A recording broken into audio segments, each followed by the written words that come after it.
फलक को जिद है बिजलियां गिराने की, इधर फलक को जिद है बिजलियां गिराने की, उधर हमें भी धुन है आशियाना बनाने की। अरे मंजिलें भी जिद्दी हैं, रास्ते भी जिद्दी हैं, देखते हैं कल जो भी हो, अब तो मेरे हौसले भी जिद्दी हैं।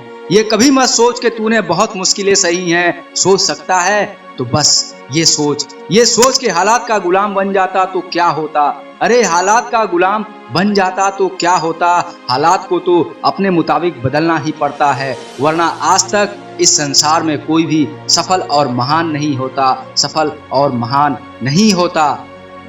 महानता की मिसाल बनाया दशरथ मांझी और लौंगी भुइयां ने। इतिहास बनाने के लिए इतिहास रटना नहीं पड़ता है, बल्कि खुद अपने मकसद के लिए पागल होना पड़ता है, जिद्दी बनना पड़ता है, अपने दिलो दिमाग में सनक पैदा करनी होती है, वो सनक जो आपको अपने मकसद तक पहुंचा दे, वो पागलपन जिसे देख दुनिया कहे तुझसे नहीं होगा, तू तो नहीं कर सकता है, अरे ये तो पागल हो गया है। जब 70 साल का अनपढ़ इंसान अपने लक्ष्य के लिए पागल बनकर 30 सालों तक लगातार बिना थके बिना रुके पहाड़ काटकर 3 किलोमीटर लंबी 5 फीट चौड़ी नहर बना सकता है, तो फिर आप क्यों नहीं, जी हाँ मैं आपसे पूछ रहा हूँ, आप क्यों नहीं अपने मकसद में कामयाब हो सकते हैं। आपके पास भी वही 2 हाथ, वही 2 पैर और वही बुद्धिमान दिमाग है। अरे आपके पास तो सारी सुख सुविधाएं और संसाधनों का भरमार है। वो तो जिद थी दशरथ मांझी की, जिसने अपनी पत्नी के खोने के गम में खुद को देवदास नहीं बनाया, बल्कि ऐसी जिद पाल ली कि 360 फुट लंबी,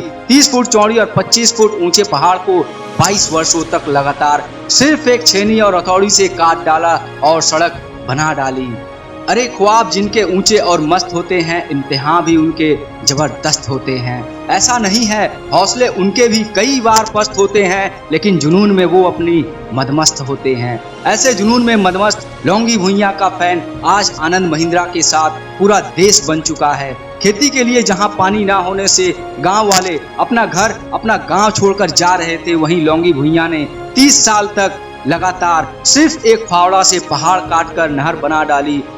फर्क इस बात से नहीं पड़ता है कि आपके पास क्या है, आप कहाँ हैं, कितने बुरे दिन आपने झेले हैं, बल्कि फर्क तो इस बात से पड़ता है कि जो भी चीजें आपके पास हैं, आपने उनका कितना भरपूर उपयोग किया है। अरे फर्क तो इस बात से पड़ता है कि आप जहां भी हैं, जिन परिस्थितियों में हैं, आपने कितना संघर्ष किया है। याद रखना जब तक परिस्थितियों से लड़ोगे नहीं, तब तक जीवन में कभी आगे बढ़ोगे नहीं, क्योंकि जितना बड़ा सपना होगा उतनी बड़ी तकलीफ होगी, और जितनी बड़ी तकलीफ होगी ना, उतनी ही बड़ी कामयाबी होगी।